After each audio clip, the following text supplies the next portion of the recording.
Very good afternoon, dear students. Today we are going to discuss about how we are going to measure national income. Measurement of national income. That's the name of the topic. Measurement of national income. How national income can be measured. Previously I have told you what do you mean by GDP, how from GDP you are going to reach to domestic income, and from domestic income how you are going to reach to national income. Today we will discuss how we are going to measure national income. In order to measure national income, we have got three methods. Number one method is known as value added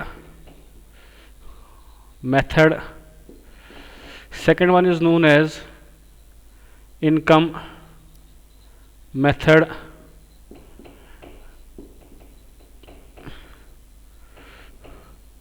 Expenditure method.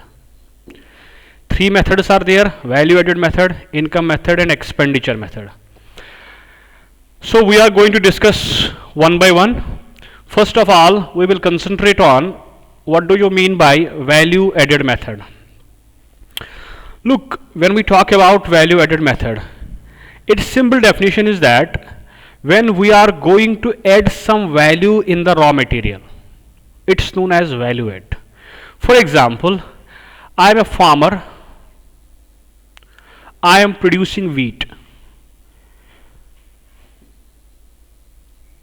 I am producing wheat, and now what I am going to do, there is another one, you called it miller, who has got flour mill.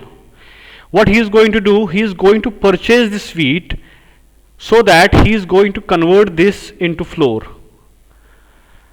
For example, the farmer has sold the wheat at 500, and the flour mill, who is the owner of that mill, he is going to convert that wheat, raw wheat, into flour and he is selling it at 700. That means he has added the value of 200 here.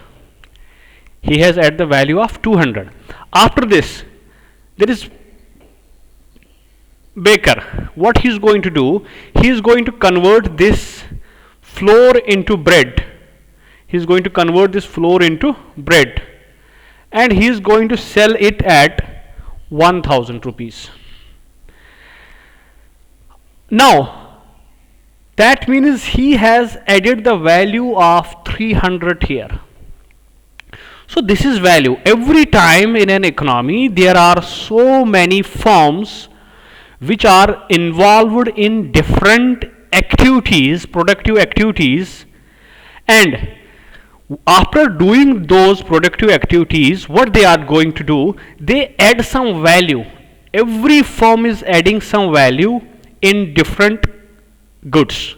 For example, I told you the flour is that the wheat that is being produced by the farmer, and he is selling it at 500.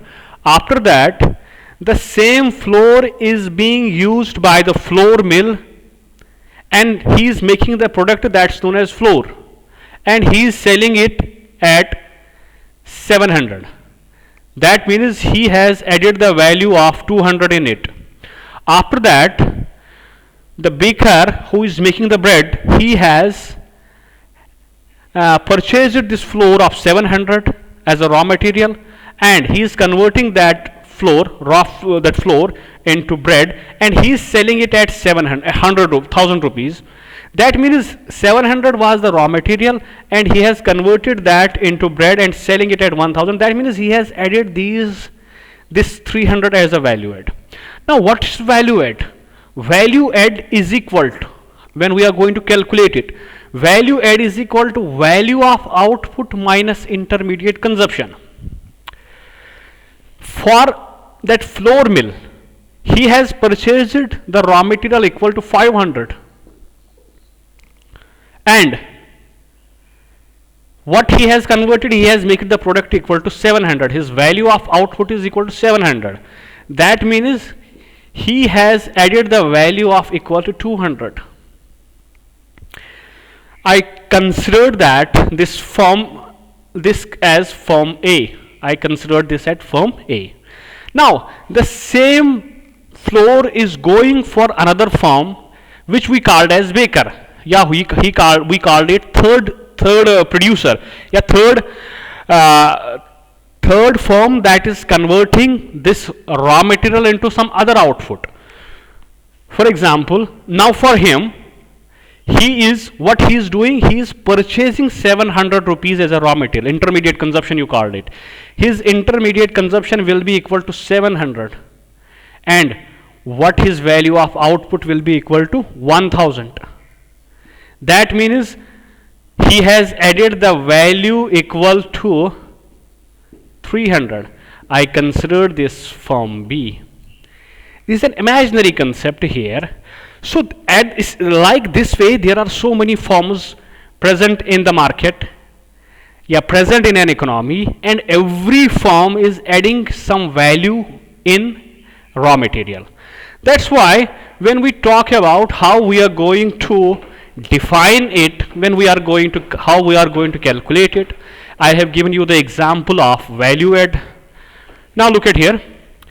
Value added by firm A plus value added by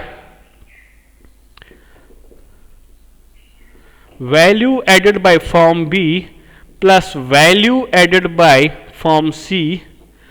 Like there can be n number of firms available in the market, present in an economy. So every firm is adding some value. So what I am going to do, I am going to make it n number of firms. There can be n number of firms available in the market or present in the market who are always doing some productive activity.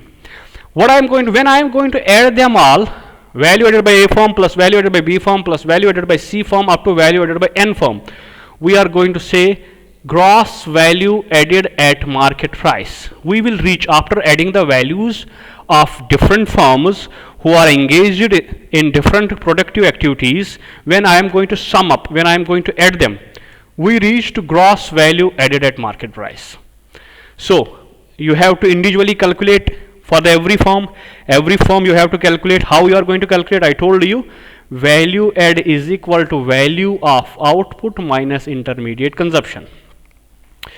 This is for firm, this is for firm A. Now the question is that since I am talking about firm A, there are so many firms, so how to calculate for the firm A? Value added is equal to value of output minus intermediate consumption. Now the question is that if the value of output is given and the value of intermediate this consumption is given in the questions, we can easily calculate it. If it's not given, then how we are going to do? This value add is equal to sales plus change in stock. How much amount of sales I have done and what is the total unsold stock left. That when I am going to add this to, I will reach to my total output. Sales plus change in stock. Now here comes the question, how to calculate the sales. If the value of sales is given, then okay. If the value of sales is not given, then how to calculate it? Sales is equal to, either you can calculate it price into quantity. In the 11th class, you must have gone through the revenue. In the revenue, we say that price into quantity is equal to total sales. Same is the case with here. If the sales is given, okay. If it's not given, there is another way to calculate it, price into quantity. Now, if the sales is not given, the another way is to calculate is domestic sales plus exports. The total sales that I have done in the domestic country and the total sales which I have done to other parts of the world, or I can say that the total goods and services that I have exported to different parts of the world, that will be equal to total sales. How much amount of goods and services that I am selling in the domestic country and how much amount of goods and services that I am selling to other parts of the world or other countries of the world. When I am going to add these two, I will reach to sales. Now, if the value of change in stock is given, it's okay. If it's not given, then how to calculate it? change in stock will be equal to closing stock minus opening stock. What is the closing stock and what's the opening stock? Deduct the opening stock from closing stock, you will reach to change in stock. If the value of sales is not given, then domestic sales plus exports, you will reach to total sales, or total sales can also be calculated as price into quantity. After that, once these two are in front of you, you can add them, you will reach to value of output. And same is the case here. If the intermediate consumption is given to you, then it's okay. If it's not given, then how to calculate it? Intermediate consumption is equal to domestic purchase plus imports. How much amount of goods and services that I have purchased from the domestic country. For example, we consider that from India how much of raw material I have purchased, and from outside the world how much raw material I have purchased. When I am going to add these two, I will reach to total intermediate consumption. So this is for the firm A. This all process is about firm A. Same you can calculate for the firm B. Same you can calculate for the firm C. So many firms are available in the market. So when I am going to add this all, value added by A firm, same I can calculate value added by B firm, same I can calculate for value added by C. Same process will be involved for each and every firm. After going through this, after finding this value, I can put it here. For finding the firm B, I can put it here.